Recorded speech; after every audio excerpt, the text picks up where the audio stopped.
Right now at 4, the search for answers following the deadly shooting at Florida State University. What we're learning as the investigation begins. And a film being shot in Prairie Grove takes a look behind the scenes of the Trail of Tears, how the project is shedding light on one of the darkest moments in American history. Covering news where you live. This is 5 News First at 4. Thanks for joining us for your 5 News at 4. I'm Lauren Spencer. Darren has the evening off. I'm joined here by Joshua Weisel, who is tracking a busy Easter weekend forecast. What's up, Josh? Yeah, unfortunately, bearer of bad news for anyone with Easter plans. This evening for Good Friday, it's going to be nice, but in the next couple of hours, maybe we'll start to see some isolated showers and storms over parts of the area. And then it's downhill from there as we head into your Easter weekend. So let's take a look at outside right now. If you have any sort of plans for the next couple of hours, we are currently in the lower 70s at this moment. And you can see that's in Bentonville. Still some gusty winds, but not as gusty as it was earlier. We're talking southwest winds right around 11 miles an hour, 73. So it's a pleasant evening across the area, just some clouds overall. Now taking a look at Fort Smith, a little bit gustier up to 20, but a little bit warmer as well in the 80s in the River Valley. So overall, not too bad. We are watching. There could be some showers and thunderstorms later this evening. It continues into Saturday and into Sunday. So we got multiple rounds to talk about across the area. Even some heavy rain potential as well, as a flood watch is in effect through at least portions of Sunday. So there is quite a bit to talk about in the upcoming forecast. We're going to be talking about the severe weather potential through your Easter weekend, heavy rain potential as well, and the details for your Easter plans here coming up in just minutes. Well, thanks, Joshua. Today, classes remained canceled at Florida State University in Tallahassee as authorities work to figure out what led up to that deadly mass shooting on the campus. 2 people were killed and 6 others injured when the stepson of a local sheriff's deputy allegedly opened fire near a student union building Thursday. Police identified the suspect as 20-year-old Phoenix Ikner, an FSU student who remains hospitalized. 57-year-old Roberto Morales, an FSU employee, was one of the victims killed. He leaves behind a wife and daughter. At least 6 victims were transported to the Tallahassee Memorial Healthcare with wounds to the chest and abdomen.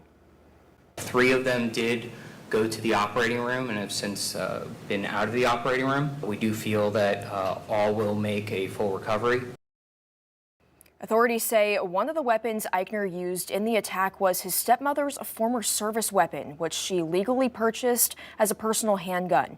Court records obtained by CBS News show the suspected shooter had been at the center of a year-long custody battle between his father and his birth mother.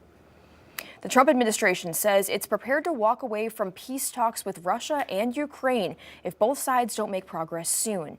As Erica Brown reports, this comes as the White House may also be preparing to deport more migrants under a rarely invoked wartime act that allows for deportations without due process. President Trump says time is running out for Ukraine and Russia to reach a deal to end their war. No specific number of days, but quickly.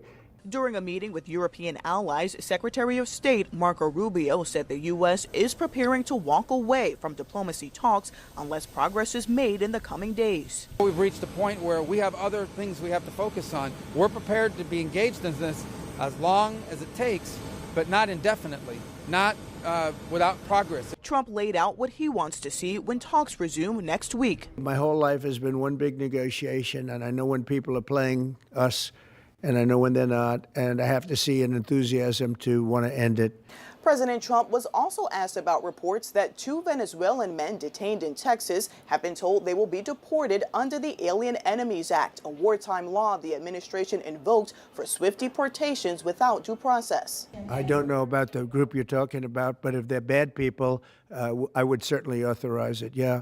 The White House continues to defend its deportation of Kilmar Abrego Garcia, releasing this image of him from a 2022 traffic stop with 8 other people in a vehicle, saying it raises concerns about human trafficking. Abrego Garcia's wife responded, saying her husband was not cited or charged with a crime and should be here to defend himself, not in a Salvadoran prison. Erica Brown, CBS News, the White House.